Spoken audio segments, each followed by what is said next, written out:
pledge allegiance to the flag of the United States of America, and to the republic for which it stands, one nation, under God, indivisible, with liberty and justice for all.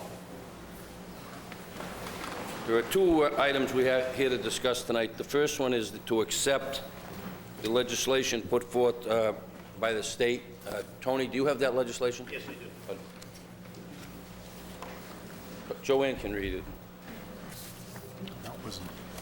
Yes, please. And there's a letter from the mayor. We should just accept this. Communication from the mayor. I am writing to ask for a suspension of rules to accept the enclosed state legislation, paren Acts of 2003, Chapter 158, Section 1, close paren, that allows local communities the option to extend the time for mailing fiscal year 2004 tax bills from December 31st, 2003 to January 30th, 2004. I appreciate your attention to this matter. If you have any questions or concerns, please contact me. Thank you. William J. Morrow, Jr., Mayor. Councilor Vision? Thank you, Mr. President. I make a recommendation to suspend the rules, to accept the communication, and to allow the city assessor to speak on it. Motion is made to accept the rule, to suspend the rules. All those in favor of suspending the rules? All those opposed? That carries. All those in favor of accepting the request? All those in favor? All those opposed? Well, I thought we were going to have some information. This is just to accept the 30 days. You want to, Tony, do you want to take discussion? Okay. That's what I thought, Councilor Go ahead, Vision. Tony. I'll let Mr. Trudella speak.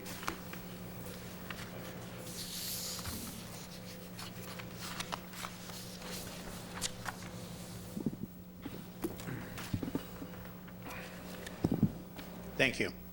Just by way of information, we got notification the day before Christmas that the governor had signed the legislation to allow cities and towns to send out final tax bills 30 days after the normal time.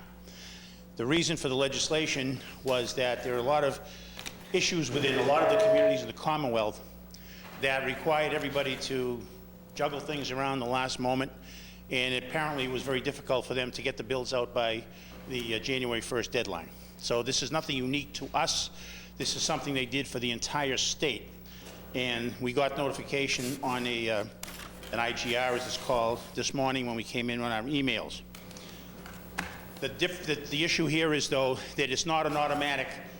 The councils or the selectmen have to accept it, okay? And this is what we're asking tonight. The ramifications, if we do not accept it, means that given the situation that we're into, that will hopefully resolve this evening, the tax bills still would go out late. If we don't accept this legislation, the tax bills go out after the original date of mailing, which is January 1st, there is no requirement of anybody paying any taxes until May 1st. And what that does, is it puts pressure on the city to have to go out and borrow money for operations during that time period. That's why we went to quarterly billing in the first place. So this is a cost-effective issue, and it's something that's very, very necessary, because even if things get resolved tonight on the issues that we're going to be dealing with, it still takes time for the bridging, for programming the billing, getting it out there. We have final certification from the state, so it cannot happen between now and the first of the year. And that's basically what it is. If anyone has any questions, I'll be more than happy to elaborate if I could. Thank you, Mr. President. Tony, depending on whether we take action tonight or not, are you going to use the full 30 days, or will the bills just go out a week or 10 days later? Because some people... The plan is that they should be out of here by the second week at the latest. Okay, because a lot of people, won't get it and then forget about it, and then they'll come in and they'll be double surprised. It's coming in late. There will be a mailer with the bill, and I will have a press release that I'll send out to the newspapers, alerting people to what is going on, and we'll try to cover all the bases, Council. How about Channel 32? Obviously, I'll put a notice on on Channel 8. Okay, thank you, Mr. President. That's all I have. Any other questions of Tony? Okay. Mr. President, motion to approve. Motion is made and seconded to approve the request. All those in favor? All those opposed? Carries. Thank you. Thank you, Tony.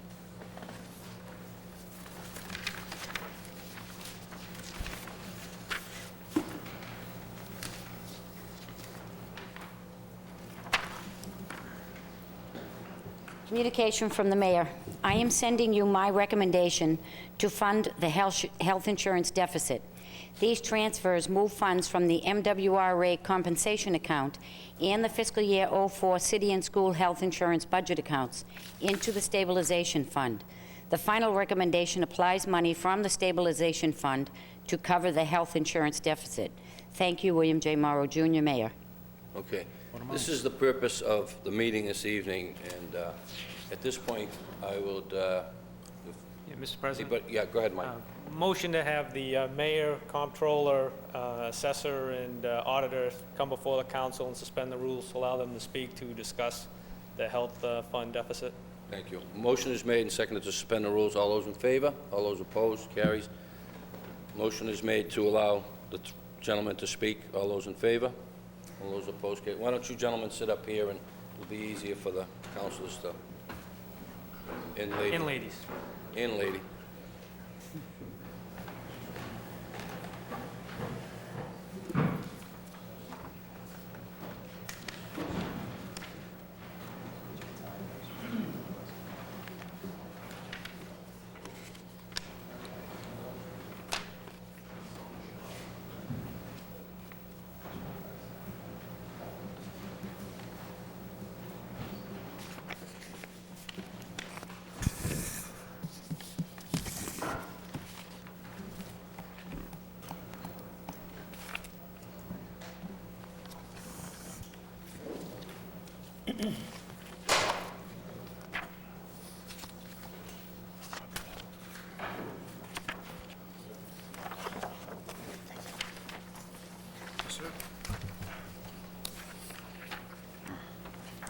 Thank you.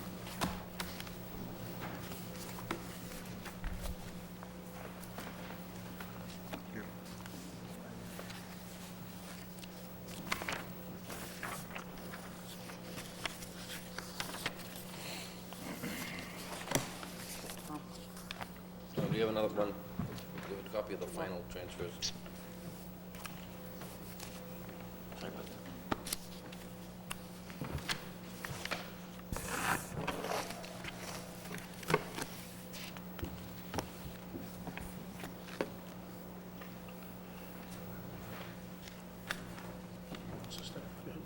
Tom, why don't you bring us up to date as to why we're here and exactly what transpired in the last couple of weeks to cause this shortfall and the situation that arose.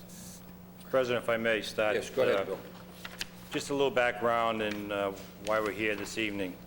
It was brought to my attention on December 17th that we're having a problem with the Department of Local Bureau Accounts,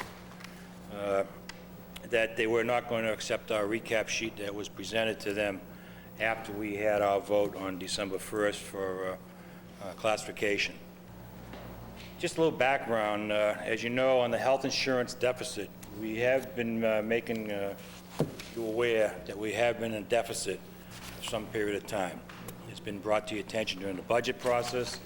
It's been brought to your attention during the that time on the line items that we're funding or increase the premiums to your individual employees, that the rates were going up 30% because there was a deficit in place already for the last 2 years at that time. We had mentioned it in different occasions. Tom has written a letter to the council with the what the numbers were 2 years ago, what they were last year, what they were going to be next year, and how we're going to work out of this with a plan in place of increasing the premiums 11% last year, 30% this year, and 30% again next year. That would bring us up 71% increase on the premiums alone. And as you're aware, the city does pay 70% of all the premiums for the health program in the city of Marlborough to the employees. We have had a number of catastrophic type illnesses through the city in the last couple of years. Last year alone, there was some very major ones. Tom will get into those later on that cost us well over $100,000, and one even beyond that. What has come down from the Bureau of Accounts, from the DOR, is that in the past 10 years or more that Tom's been here as a comptroller, and even in the last 3 years as Barbara Martell, our auditor's been here, they've always allowed us to carry forward a deficit in the health insurance trust fund. We're in that presumption again this year, having allowed that carried forward. With the line items being increased and hopefully offset in the next 2 years to have a break-even situation to get rid of the deficit, we put that on our recap sheet, and we never accounted for it in classification hearings. Okay, when we raised the tax levy to bring the income in, what we needed to run the city, we never figured in any deficit on the health insurance because it was going to be carried forward. The DOR came down again somewhere around December 15th to Barbara with her local representative out of Worcester, saying that there's been a red flag raised on our recap sheet that went to Worcester. At that time, Barbara started asking some of the questions and giving more information to the local representative, and it was going back and forth with going in no positive direction, more of a negative direction, that we started making some phone calls into Boston to the director, the one that oversees the Worcester office. That was brought to our attention. He would not allow us, after all these years, to carry forward any deficit. He demanded that we come up with a tax levy to raise $4 million in taxes. That was his alternative. We says, well, can we use other funds to offset that deficit? We have stabilization accounts. We have possibility of borrowing money and so forth and so on. And he says, well, there's only certain parameters will allow you to go out and offset that deficit, one being a stabilization account, and one possibly, after many, many hours of discussion, because we had built in a excess amount of money in the health insurance line item, it would allow us to use that amount of money to offset the deficit. So this brings us to the point of around the Wednesday, December 18th, that I was made aware of this, and I started making some phone calls to some state agencies, one being the state auditor's office. One, the state representative got involved and made a phone call directly to the governor's office. We had somebody in A&F at the governor's office make a phone call to this individual at the Department of Local Accounts, and none to change his mind on that this deficit had to be paid off or waived to roll it over into the next year. He professes that the law is the law, and he's going to stand by the law this year, and this year forward, even though in the past practices, they allowed us to roll it over. So by December 23rd,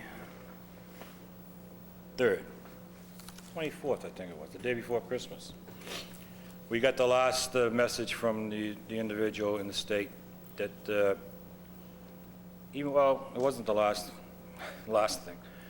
The question was on if we could go out and borrow money, take a bond. And he says you can't bond a deficit account. Tom will get into a little bit more. Our bonding counsel, legal counsel, we've used for a long period of time. We called them and they said you can bond it. And it was getting to be a he say, she say, you can't do, we can do, and he says, I'm the guy that's going to sign off the recap sheet, I'm the guy that's going to give you the certified tax rate, and I say you can't bond it. Come up with something else. That was effectively the day before Christmas, and today we got the final word that we have to look at some other means. We're not going to fight the battle. We probably could win, but it could take a long, drawn-out time. We'd have to give out some estimated tax bills in the meantime. we would be in limbo as far as getting the needed revenue to offset our operating costs that we budgeted for this year. So we're coming in with a scenario of transfers, which is before you this evening.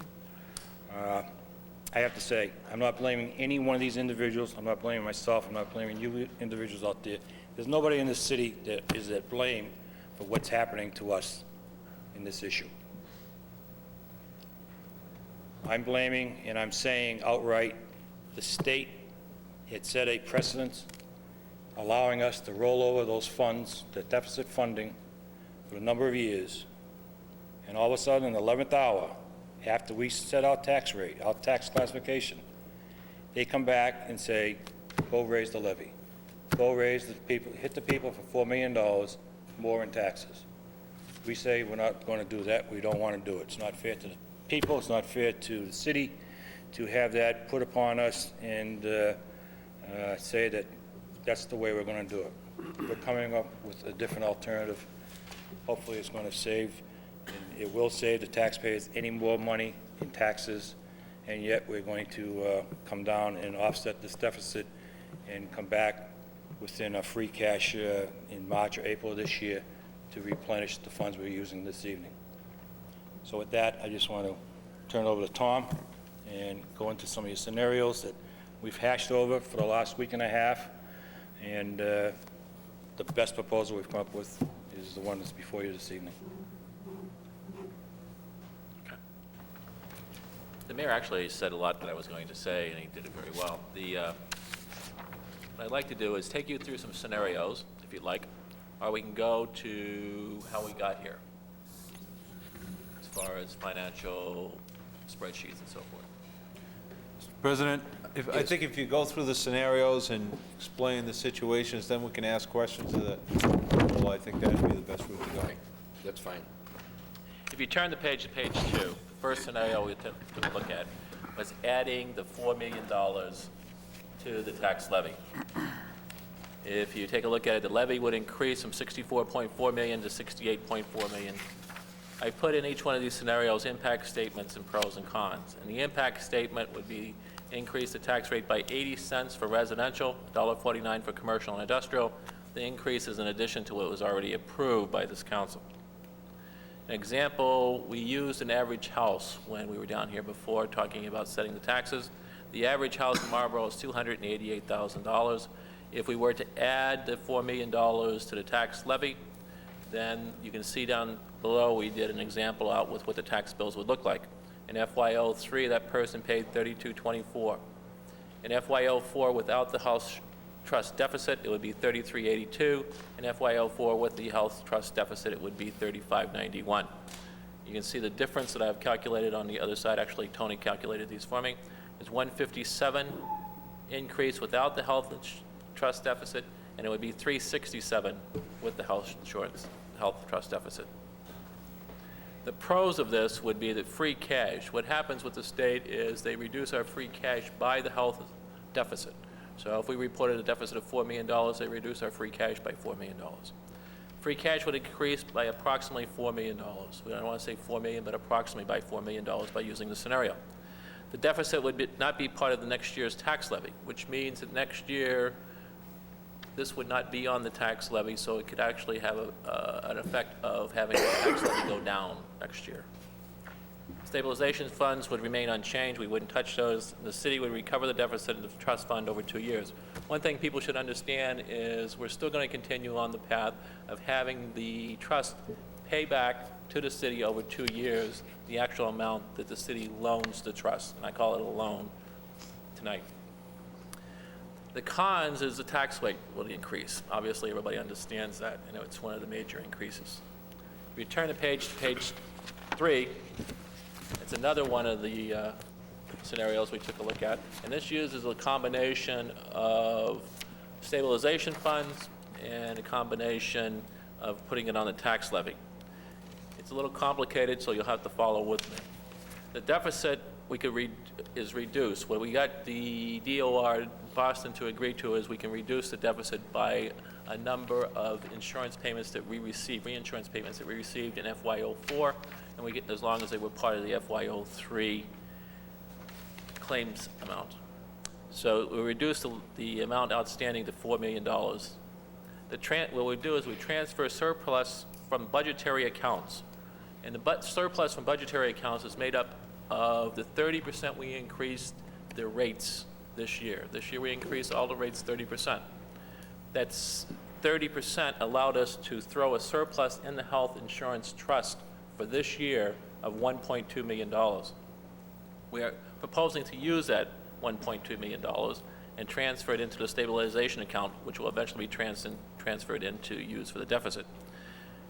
Currently, right now, in the stabilization account, we have about $1.8 million. We propose in this scenario to use about 1.6 plus the 1.2 from the budgetary accounts, thereby reducing the overall deficit to 1.1.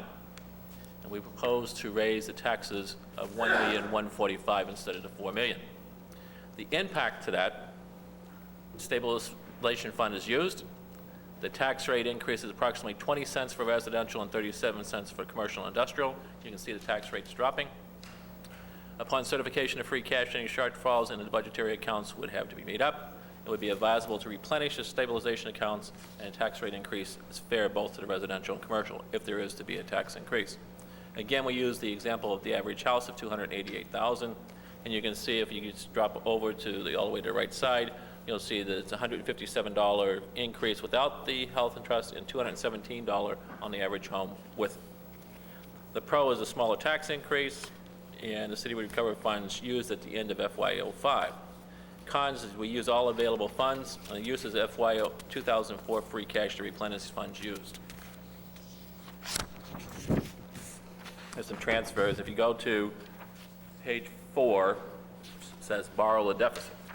This is where we had the conversation going back and forth between myself, the director in Boston, and our bond attorney. Our bond attorney believes that we can borrow the money. The director does not. If you take a look at the law book, the director is hanging his hat on one section of the law that said we must borrow the deficit before we incur the deficit, or in the same year we incur the deficit. The lawyer is laying his hat on the fact that it says we can borrow the money for anticipated revenue. The problem with going forward with this is it would take a long time for us to prove that we were right. We'd have to go to court, take the director to court, and do something to that effect. By that time, FY04 would probably be over by the time we got any tax rates set. So we've sort of thrown this scenario away. There was another request to take a look at the tax levy that we discussed a little while earlier, where we transfer funds and so forth, only it was using $800,000 of the stabilization and not the 1.6. The $800,000 and using the $800,000 instead of the 1.6, I'm just going to drop down to the impact where it says the tax rate is approximately 40 cents. You can see that the tax rate doubled from the 20 to the 40, and the same thing holds true for the commercial and industrial. You drop down a little bit further and you see our average house, and you can see it's 157 without, which is the same as before, and it should be, and 259 with. So the average house would go up $259 with the health insurance deficit. The pro is a small tax increase. The city would recover the funds in FY05. It used some of the available fund as a con, and uses of 2004 free cash to replenish funds used. There was one other scenario that we took a look at, and basically the reason why we're late, we were really trying to take a hard look at it. I do not have a scenario for it.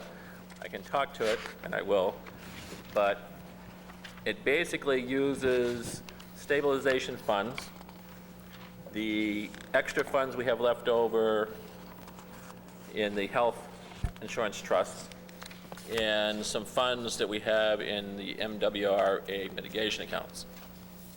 If you turn to the back pages, it's three back pages. The first page you'll come to, if you go to 3 pages from the end, should be a transfer for stabilization, the health insurance deficit of $4,006,080.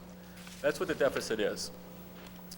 What we came up with is a way to take money from the stabilization account, the health insurance trust account, and the MWRA mitigation account to come up with the total deficit. And if you turn the page, I'll show you where basically the money is coming from. $1.2 million, again, is coming from the Health Insurance Trust. $500,000 is coming from the MWRA mitigation account, and the remainder is coming from stabilization accounts. If the council were to adopt this road or scenario, then there would be no tax increase. There would be some funds left around so that we could get through the next several months. And upon certification of free cash, we should have approximately $4 million. This is the one that the mayor is currently recommending, as it has the least impact on our taxpayers. And a con is the city will have to make sure that we watch our money spending over the next 2 months.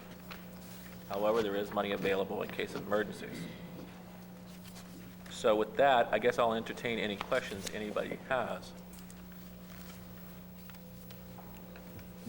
Mr. President, Councilor Naraki. I have several questions, but my first one, you talked about receiving a letter December 15th. Do you have a copy of that letter from the state? I didn't receive any letter. You were notified. We're notified. So,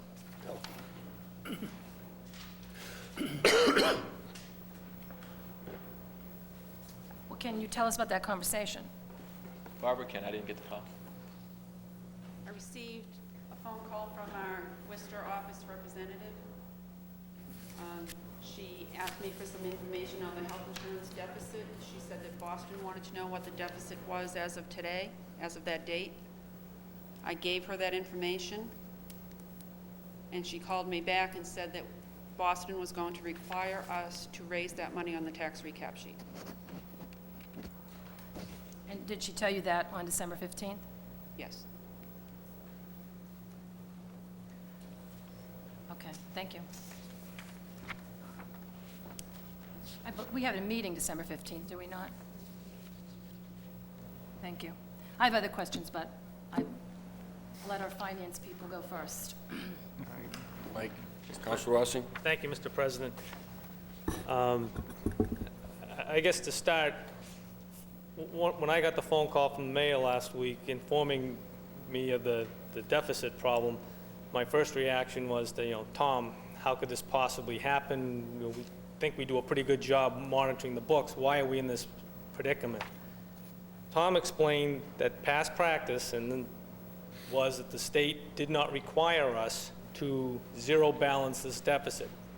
Think of it, if you will, as a snow and ice deficit. We're allowed to overspend it every year, but at the end of the year, we have to reconcile the money. For this health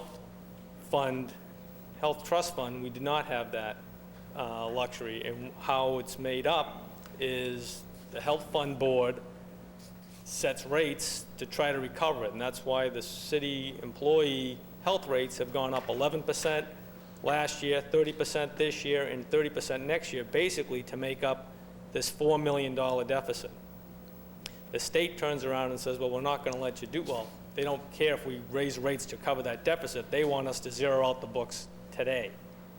Now, in order to do that, back on December 1st, we had a tax classification hearing where, as a council, we decided what the tax splits would be for residential, commercial, industrial, and personal properties. Right? We did that based on a series of assumptions. One of it was we were going to transfer $2 million from the stabilization account to help offset the levy. That will leave a levy balance of approximately $64 million that we'd have to raise taxes. We set the 10% exemption for residential owner-occupied properties, and that came out to a tax rate of approximately $12.90 for the residents, $24.07 for the commercial industrial property. The state then comes back in December and says, hey, you've got to raise that money. And the state doesn't care how we get it, and their immediate response was, we'll just go increase the levy. I immediately talked to Mr. Tedell and says, Tony, you can't do that. We just approved the tax rate and split. And he says, you approve the tax split. You don't approve how much money we can go out and raise, which I was a little flabbergasted, I guess, but I learned a good lesson there that we set the split, not how much money we're going after. In a perfect world, that's right. They're going to go after what we base our assumptions on. In a last-minute thing like this, the mayor could, if he wants to, just say, hey, forget this, we're just going to throw an additional $4 million on the tax levy. That would make the $12.90 rate jump up to $13.70. The commercial rate would go from $24.07 to $25.56. Pretty significant increase. And then I don't want people left with, the taxes, again, we've set the rates, or at least we thought we set the split, and we think the rates are set, which we thought were going to be nice, even 5% on average across the board, city, residential side and city side. So then the problem for the city then is how to best account for this $4 million. Do we just put it on the levy and raise it through taxes? Do we come up with some other creative schemes through increasing the insurance premiums in the city? The insurance board, and Tom can explain their function later if so needed, they put the process in motion to recover that $4 million due to unanticipated expenditures in the last year or two. That's where we have that $1.2 million of money that we can move from our current health funds. As I've been coached by Councilor Vigent over the years, maintaining a stabilization account is critical for us for when money gets tight and we need it. It's, it's nice to put some of it to offset taxes, to come up with mitigating circumstances, whatever they may be, but using it all, I'm not a big fan of unless the situation really calls for it. And I believe this is one where we need to look deep and say, this is the time we need to do it. We're going to have to hold tight on any spending for the next 3 months that would come from a stabilization account in hopes that when the free cash gets certified, we can then replenish it. So we're basically, I look at it as short-term borrowing from ourselves to replenish our stabilization account to offset this deficit. So the 4 scenarios, or 5 scenarios are before you with various ways. I believe the last one is the best one because it doesn't impact the taxpayers any more than what they heard at the tax classification hearing. The rates will still be at $12.90 for residential. The commercial will still be $24.07. We'll still be borrowing $64 million, and our excess levy capacity remains unchanged. Correct? So I'm interested to hear what the other councils have to say, but I'd ask you to take a look at them all, but that last scenario where we do not increase any of the tax, we don't increase the tax rates at all, I think is the best one that gets us out of this from the short-term standpoint. Long-term, 3 or 4 months from now, when this free cash gets certified, we'll have the money back in-house again, and we can redistribute it back to the stabilization account and the MWRA account to cover it. So thank you, Mr. President. Councilor Vigent? Thank you, Mr. President. I'm going to repeat some of the things that Mike said, maybe say in a little different way, and try to explain things a little bit. As Mike said, these transfers, at least 2 of these transfers, we're going to be seeing again. They're hopefully going to be coming down, one for approximately $600,000 to replenish the open space account, and another one for approximately $600,000 to replenish the MWRA money. That won't come in until free cash is certified sometime in March. When all is said and done, we hopefully still will have approximately $200,000 in the stabilization fund and $2.8 million in free cash. So we're kind of emptying the accounts in anticipation of what both the auditor and the controller has told us we can expect in that ballpark unless some crazy scenario comes up in the next couple of months. So we are going to run tight, and hopefully we see those requests to fill these accounts in. I think when I was first brought up to date on this and it was thrown at me, my initial reaction was, I'm looking to find any scenario possible that I don't have to go and add it on to the tax levy. We've whacked the citizens in this city enough, and for me, it was unpalatable to raise the residents' taxes from 5% to 10 or 11% without the process that we've had here in the past. We were given information that we relied on. When we set that rate, that information has changed. I didn't feel comfortable at all changing that tax levy. Whether it could be done unilaterally, what was that again? With the mayor and the city council president, or whether we would have had to vote on it, I don't think it would have made a difference. I was not in support of that. Other scenarios we looked at are in front of you. One I brought up that I asked both of them to look at was the possibility of borrowing. They have something called trust fund anticipation loans, where if we run into these situations, we could borrow on it and pay it off that way. My feeling was that was the best possibility, because now the people that are using the services are paying for it. Again, not hitting the taxpayers for all 100% of this, but only the 70% that they're responsible for under the guidelines of the contracts.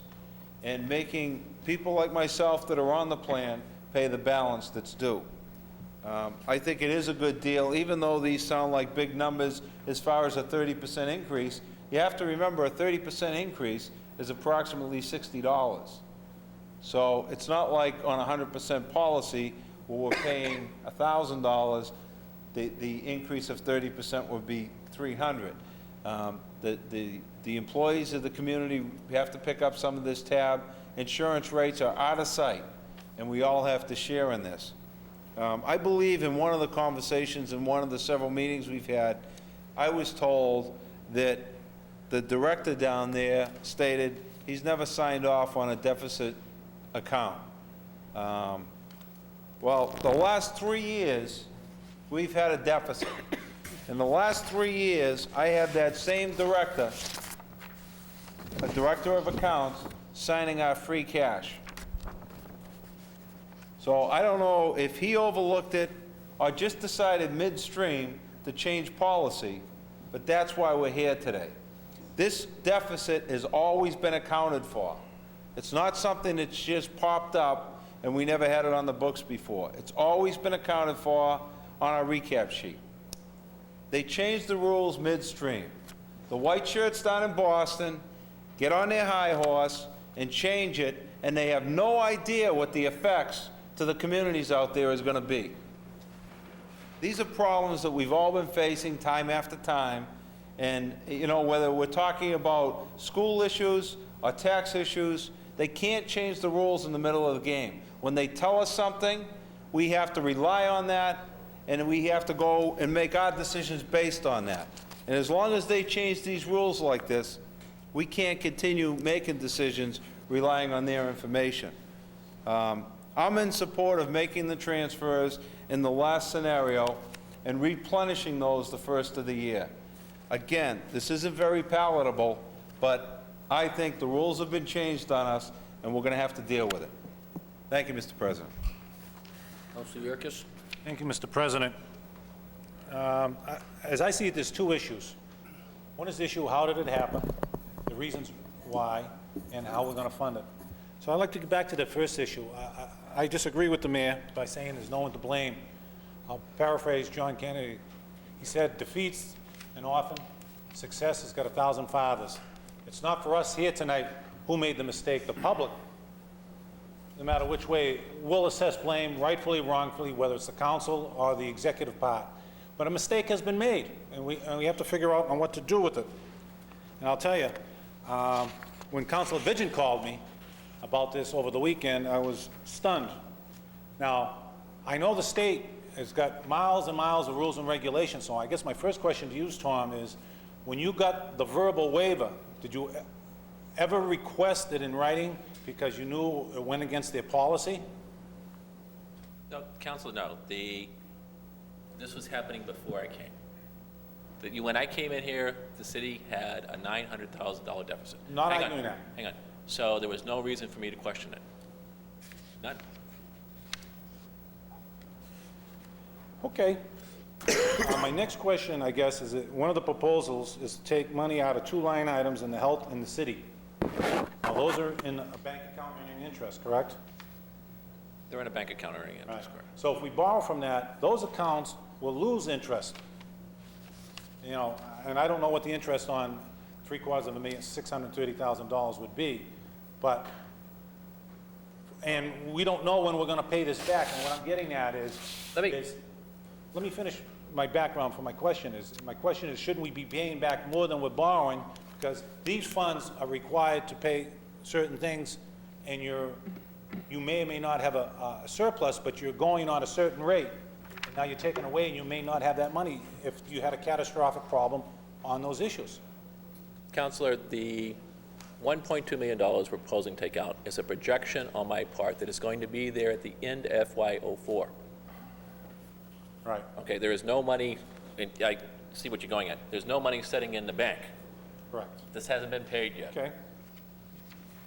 I guess my last question, the MWRA Point of money. information, Excuse me? if I can help Counsel Yerkes out for a moment on that point. Go ahead.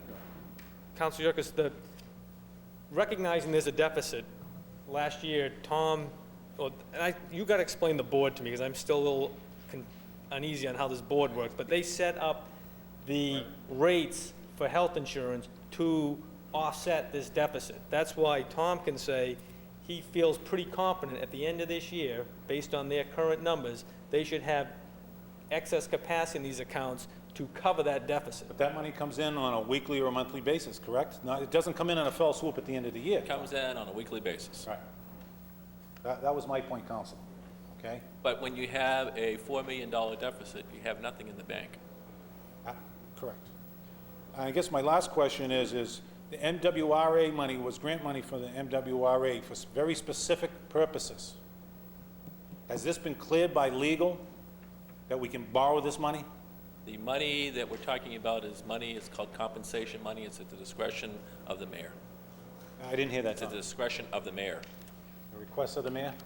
The mayor can spend that money any way he feels fit. So we can borrow this money? Yes. I guess my question is did you check with the legal? We talked at MWRA a long time ago and requested information concerning, does the mayor have to go before the city council to spend this money, or is it his money to spend? Is this a verbal or is this written? I think it's written. We already had an audit on the account by the MWRA. And that may seem like a sarcastic question. Council, that's fine. I mean, I've been dealing with sarcastic people for the past 48 hours, Boston in particular.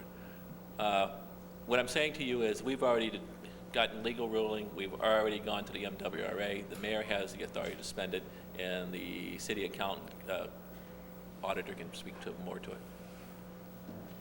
I guess, is the legal ruling in writing or is it verbal?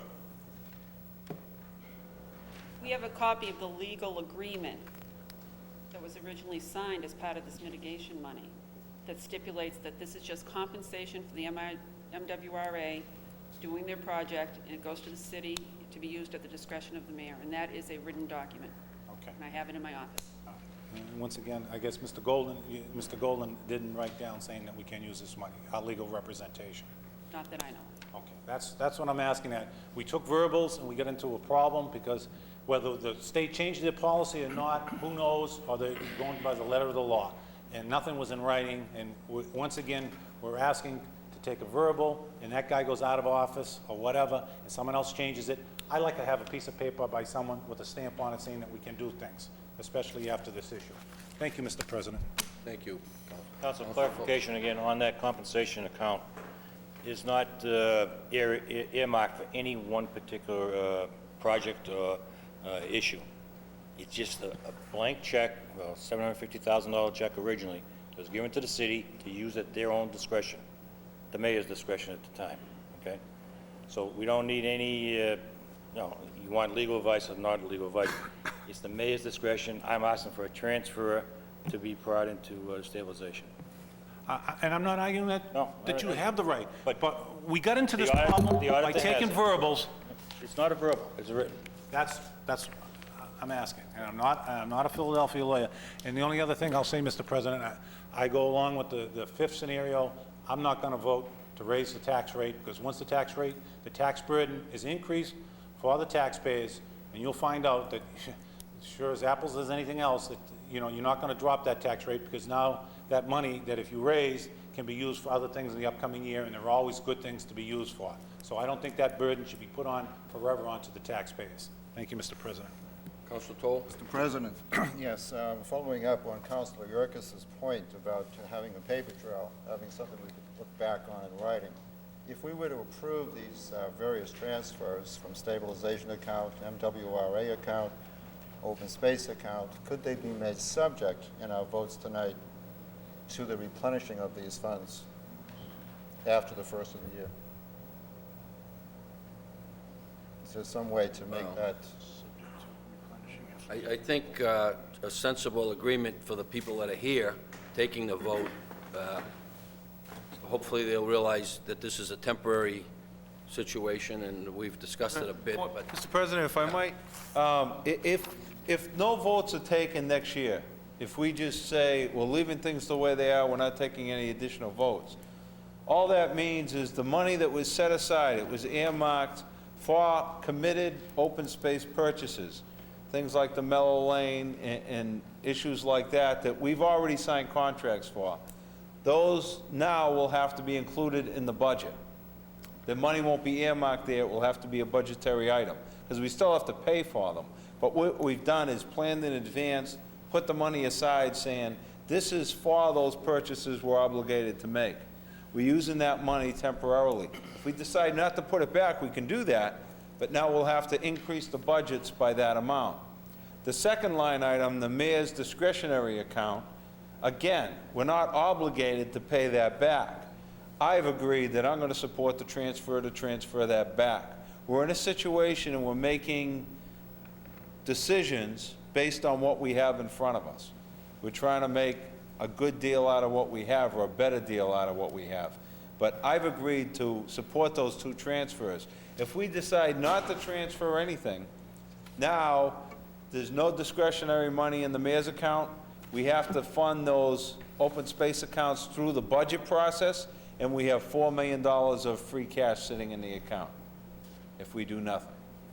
Approximately $4 million.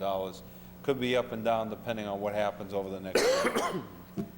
Mr. President? yes, Councilor Nawrocki. I don't know, I must be missing something here, but I read for the first time this evening a letter dated June 2nd, 2003, which was to the chairman and members of the Finance Committee.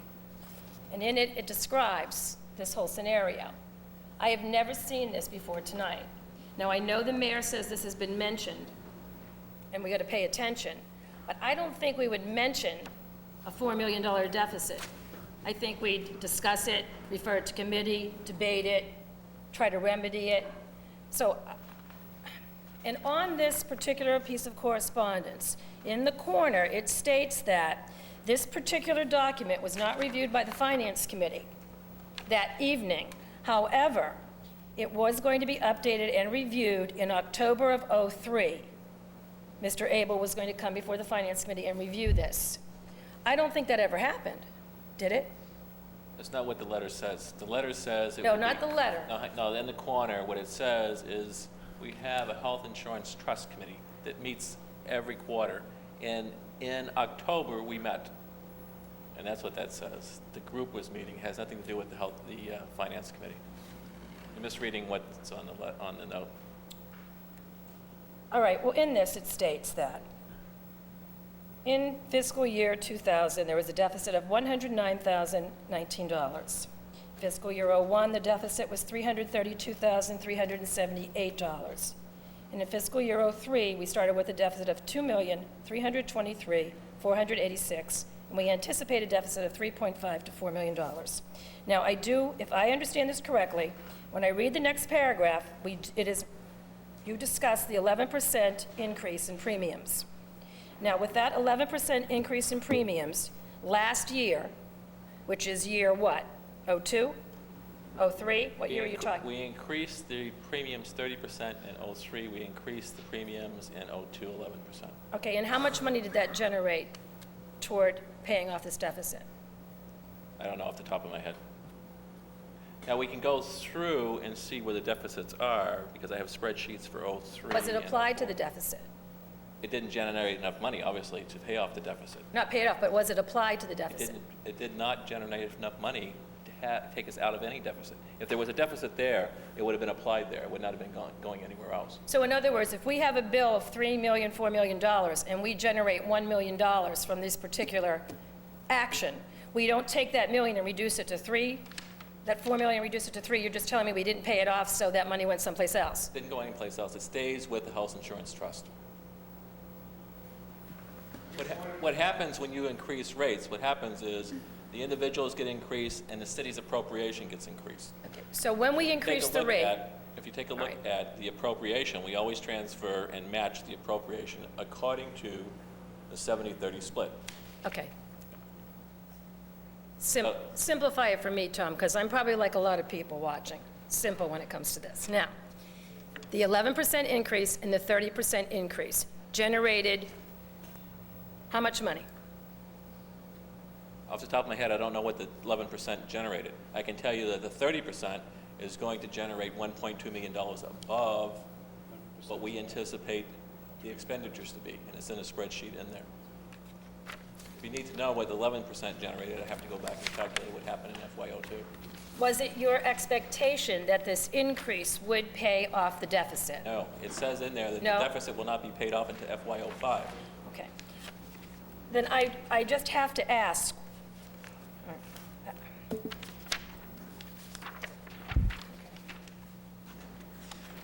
I would think that if we were carrying a deficit of 2 million, which I understand is in the budget, it's in the back of the book, I don't ever recall at a budget hearing or a full meeting of this council come budget time discussing this particular budget item.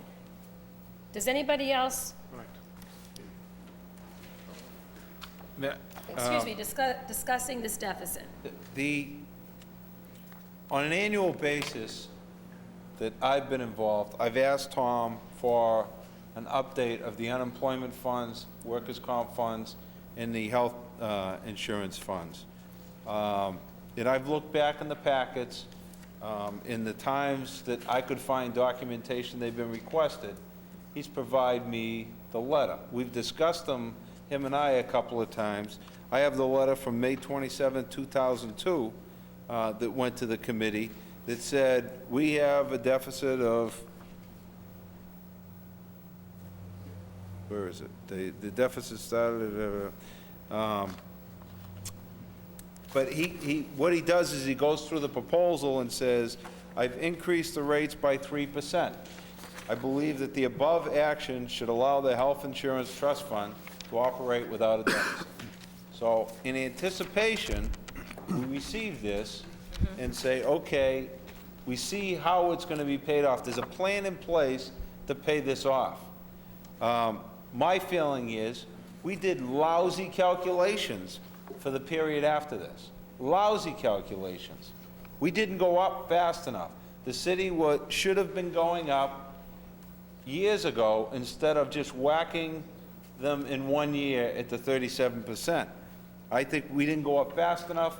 As soon as that deficit hit, back in 2000, Correct. we should have started to increase the rates that we did. And that's my point So, exactly, Counselor. We It's did a fiscal lousy planning. job in Yes. planning for what the deficit would be. Right. That needs to be addressed immediately by Mayor-elect Hunt. Right. And my suggestion, I know I won't be here, but nonetheless, my suggestion is coming to some type of resolution this evening, but I would expect that there is a plan in place, like yesterday, on how to fiscally, responsibly take care of this deficit. I would expect that that's happening, or has happened already. It's in your packet, Council. I know, which I just got this evening. Okay. And that was one of my things. What would be the future plans to offset this type of a deficit?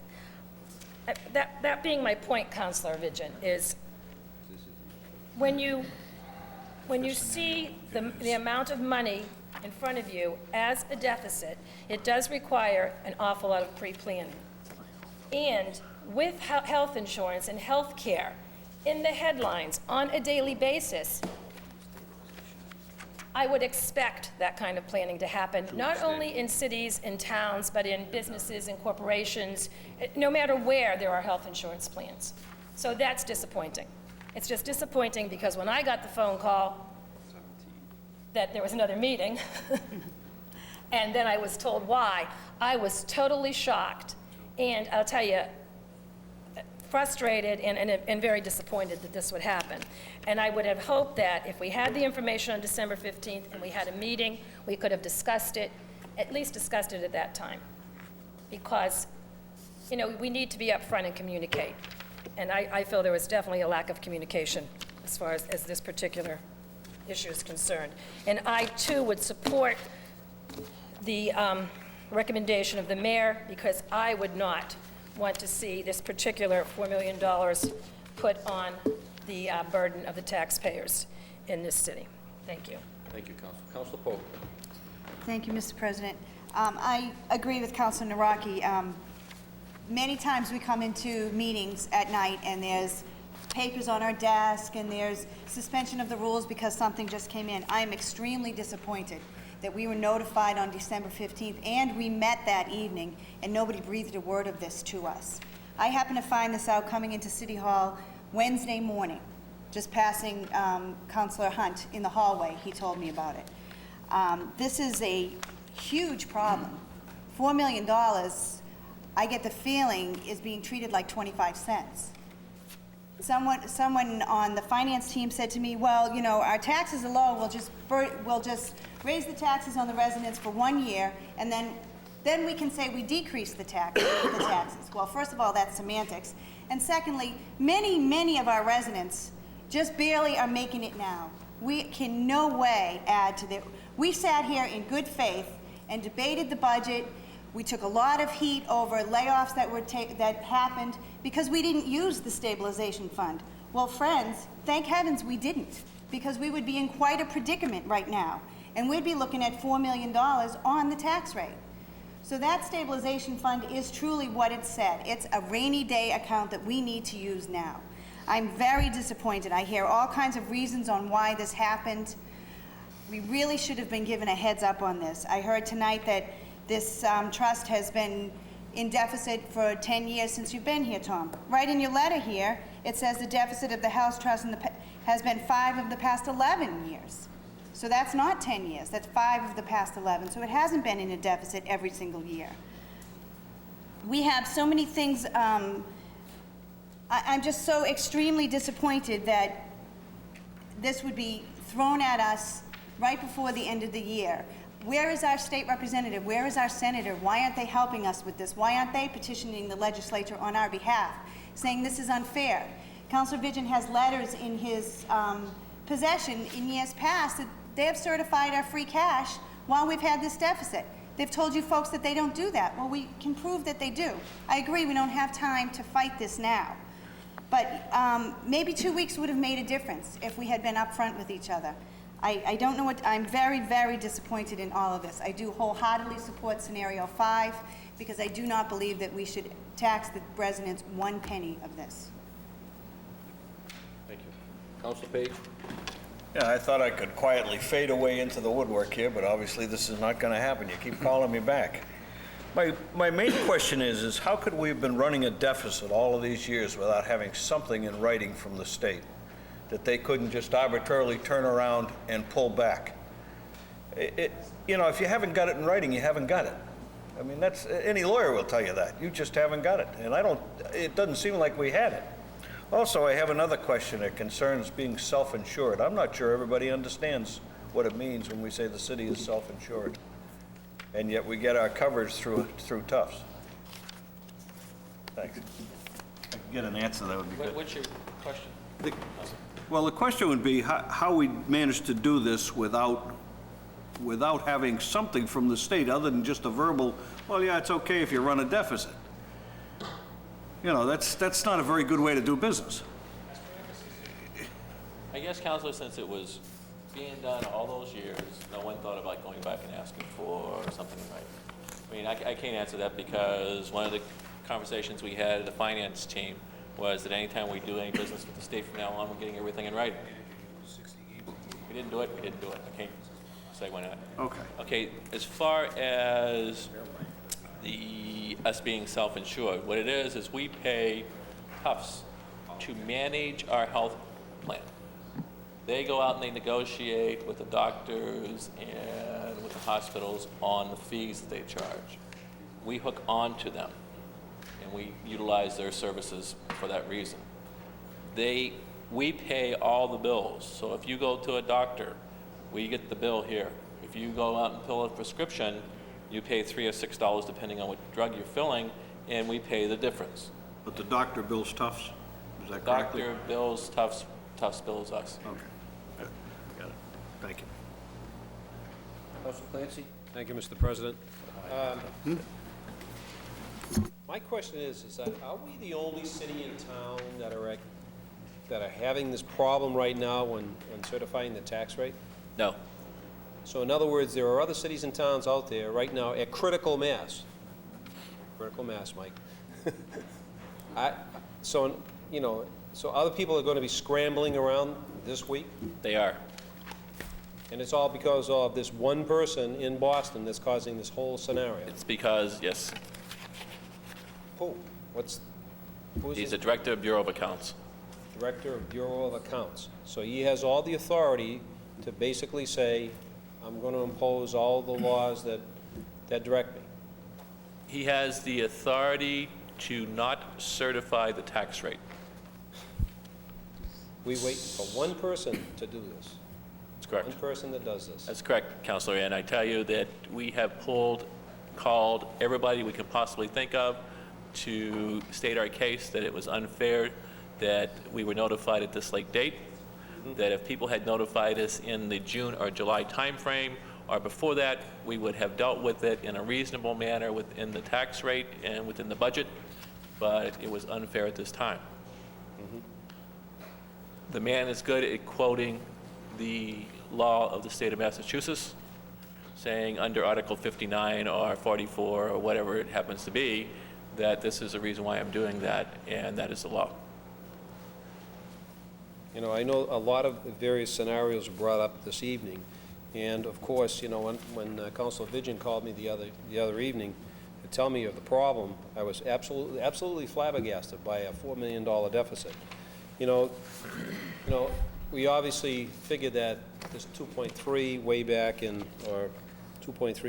in June was, as you predicted, was going to be up to about $4 million, but you're right, you must have a crystal ball down in the office.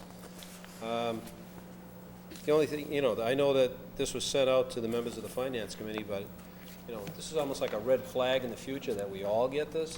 Excuse me. Finance Committee did not. Finance Committee did not get this Finance letter. Committee did not get it. Now, what happened this year was the Finance Committee moved all the deliberation to the City Council before my budget came up.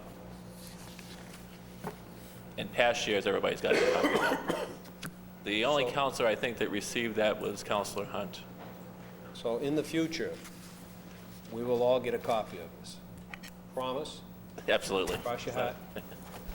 Thank you very much. Councilor Katz? Thank you, Mr. President. We've all heard about, I guess, the problems and how this occurred. I guess what I'm a little bit confused about is it appears to be the city's trying to act as an actuary. We're trying to figure out how much we ought to charge in premiums.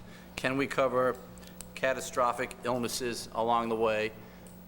We shouldn't be in that business. Is somebody going to take a look on a go-forward basis to see if we are indeed doing the right thing when it comes to our health insurance for the city employees? Let me answer that in two phases. One is we currently have a partnership on health that basically is made up of a representative from each union, a representative from the retirees, a representative from the non-union people. We also have Tufts that come in and take a look and give us information concerning catastrophic illnesses and so forth and their recommendations. We also have a insurance advisor. It may be time for the Partnership on Health to take a look at bringing somebody in to review the whole health plan. The Partnership on Health currently is waiting for the numbers for this quarter to determine which direction we really go in. We have, this last quarter is coming up in January. We're supposed to get back together in January, go over the numbers, and go over some information that should be shared with us by Tufts and so forth. The Partnership on Health is chaired by the Personnel Director. It needs to be moved so that we're proactive. A lot of people on that partnership want to be proactive and figure out what's going on and how to save money.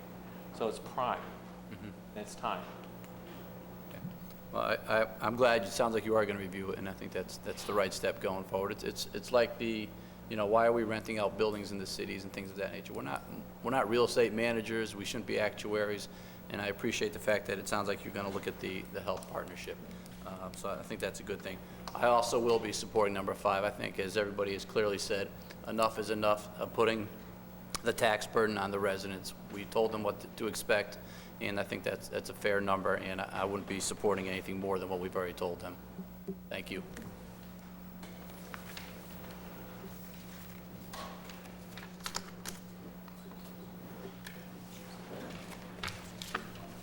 Councilor Hunt. Thank you.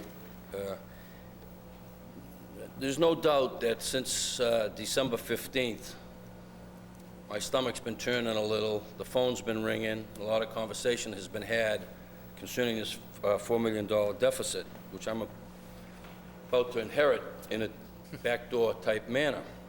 But after talking to the members, this past practice issue, the thing that worries us all, I think, is when it started to run into the 2 and 3 millions, maybe we should have become more cognizant of the fact. When it was 100,000, 300,000 in the size of our budgets over the 10 years prior to that, I don't think any of us really felt any concern.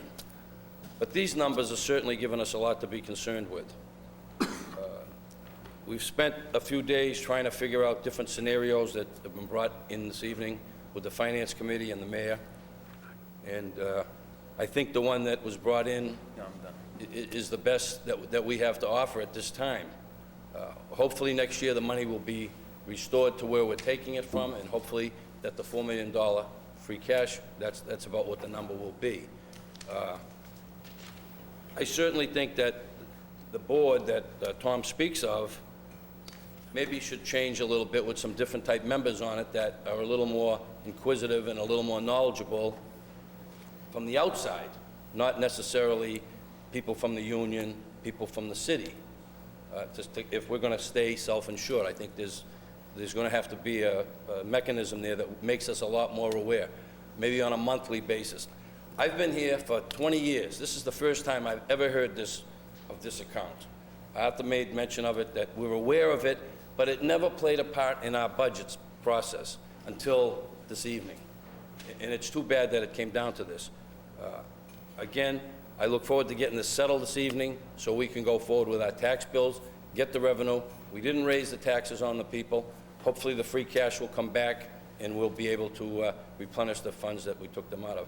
I appreciate the effort that all the city council, that we thought we were done business, we had to come back and do something like this. This is very difficult for everybody here. It's embarrassing. It almost looks like we don't know what we're doing. But there has been, this guy in Boston is very, very difficult. And if he had just said, let it ride, maybe in 2 years, we wouldn't be here. But we're here. That's what we're elected to do, is make decisions. And I'm glad that we came together again this evening to make those decisions. Mr. President, if I may, just in ending this meeting, I think. Mr. pretty President, much I just have to ask one more question, just for information. It may have been said earlier.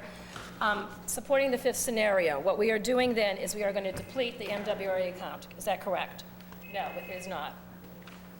We're taking, in other words, I want to know what the impact of using the MWRA money and the funding from the school's health insurance budget account. Right? I can see what we're I have those figures, all right? How's that impacting the budget process in the city? Okay. So everyone's clear on that. Councilor Vigeant, I know you have the answer. I'm going to try. if I can't get it right, I'm sure Council Ossing is going to correct me. We're transferring $1.2 million, made up of $630,000 from health insurance schools and $630,000 health insurance city. The reason we can transfer that without affecting anything is that number has been, the increase in percentages that we're charging on the rates should show a $1.2 million surplus at the end of the year. So we're taking that surplus now and putting it against the deficit. Okay. So that's the 1.2. So at the end of the year, if everything stays the way it should, we should have run at a $1.2 million surplus. Now we're going to be even. Okay. Because we're taking it out now. So if everything works out, If everything works out when we put our new insurance fund review team in very shortly, work out. The second transfer is $500,000 from the MWRA compensation fund. That goes, how much will be left in that account? that will have approximately $150,000 Roughly in that. 50,000. 50. $50,000 left in that account. That's discretionary money that was paid by the MWRA to the mayor's account. Technically, I believe that vote doesn't even need to take place, correct? That's the mayor's discretionary He can fund. spend it, but we're asking you to vote it into We're stabilization. we're which is voting it into required. stabilization. You have to vote it in to vote it out. Right. So that will bring $1.8 million into the stabilization fund on top of what's already in there, which is approximately 1.8. Okay. Right. That's where you're getting the other. Point two. It's already there. 2.2. It's Play a lot of 2.4 numbers, in huh? the stabilization. Actually, 2.2. Currently in there. Then we're transferring all $4 million out to cover the deficit. So even though, Mr. Mayor, on the MWRA account, that particular account, even though, and correct me if I'm wrong, because it was many years ago when we sat down and reviewed that, even though that funding, I thought, was kind of line item, X amount for open space, X amount for, even though you or we, I just know I was at that meeting, divvied it up that way, that still is money that you could use however you please to use it. So it's, okay. Okay, and, all right, I just wanted to be sure on what the impact is going to be. And, you know, that Mr. No Name in Boston, God bless him, he's taking a lot of heat tonight. He has a name. He does have a name. I do think, I mean, everyone has said that, you know, we need to be more aware, and I'm going to say that you got to make me aware. You've got to make me aware. If I'm sitting in this seat, I need to be made aware. It's the responsibility of the city treasurer and the financial department to update, to give us financial planning, to report. I mean, I have it right here. We need to be made aware of it, so make the councilors aware, and make the mayor aware, which I'm sure he was aware before any of us. I mean, that's really imperative, so that this doesn't happen again, and I would suggest having a plan in place for the future. Mr. President, if I may, I just want a clarification. Seeing this is my last hurrah, hurrah, hurrah. Thank God, I'm out. I just want to clarify, and you know, I'm a little remiss that I'm hearing that everybody's disappointed on the communications. There's a gap of the communications. As Barbara says, she received a phone call on the 15th. With the phone call, she talked to Tom, and together the two of them started making phone calls into the director on Tuesday. Wednesday, he came up to my office telling me what the problem is. That Wednesday, which is the 17th, I made a phone call to the state auditor's office. He got back to me later that day, and it was next morning that he called and says he's going to call up the director himself. He said, I'll get back to you as soon as I hear from him. He called me back Thursday afternoon and said, they're having a meeting Friday morning to discuss your issue. That's the 20th. He calls back and says the discussion was made, and they come up with a scenario that you have to pay it off. He's not budging off the law. That Friday night was the Christmas party for City Hall employees. That's when I saw Mr. Vigil, Councilor Vigil, and Councilor Hunt, and told him we have a problem, finance problem. I get back to him over the weekend. Things got busy. I didn't get back to him over the weekend. I got back to him Monday. In the meantime, we were still going back and forth with the state. This is now just before Christmas. It's a short week. A lot of people aren't working. We started making phone calls to the A&F office on Monday. Tuesday, we get back from this gentleman in Boston again, saying we're not budging. I don't care if you call 727 Exchange, 617 Exchange, or any other exchange. I'm not budging for my decision. That's the law. That was Tuesday of last week. Wednesday, half a day, City Hall. Half a day, legal counsel, having their Christmas party. Tom calls up our bonding counsel and says, I want to know, can we bond this deficit? He says, well, I'm in the middle of a party, but I'll make a phone call. He called his boss. His boss says, yes. Naturally, he called Boston again and said, we're going to bond it. And he says, no. Boston person, I think, was working Friday. That's right. Legal counsel wasn't. He says, I'll call first thing Monday morning, today. In the meantime, we're also working with the state representative for the waiver on the tax bills going out. They passed that Wednesday afternoon. The state secretary signed the bill because the governor was out of the state. We received it today. So when communication irritates me when I hear you're not getting the communication in a fashion that's acceptable to you as councilors.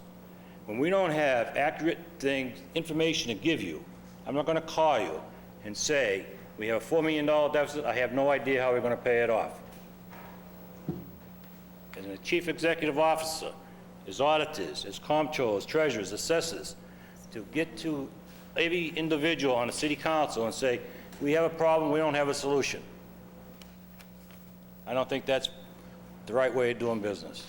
Until we had enough information to start sitting down and going through scenarios and eliminating the possibilities of what we can do and cannot do, it was not right, I felt, to bring you all in on the matter. I wanted to have a press conference last Monday. I talked to some councilors, and we thought better of that. Instead, we raised the special council meeting. So I feel, and I hate to go out of office this way. We did the best we could with what we had to do. I can understand your frustration, but let me tell you, these last 2 weeks have not been a very joyous holiday for any of the four of us sitting at this table to come up with a scenario that would not affect the taxpayers of this city. However, I'm leaving New Year's. The city is in good hands. It's because of the council's actions they've taken in the past. We have this money available. You'll put it in the proper accounts next year when you get your free cash, and life goes on. I didn't want to be here tonight. I didn't want to be in this city hall all week. I'm here. I'll be here tomorrow. Hopefully I sign the orders so we can bring it to Boston. We can get our recap done. We can get the tape into our provider that's going to print the bills, and the bills will still go out the first or second week in January, so we can have our cash flow going. I just want to say, and these individuals at this table, thank you very much. You've done a great job as far as I'm concerned, and I hope it continues in the future, and I know it will. And I think Councilor Mayor-elect Hunt will do the same that I would do in the past, in the future. With that, thank you for your support on this issue, and hopefully you will vote in favor of that scenario 5, and we'll save the taxpayers any new taxes they have to pay.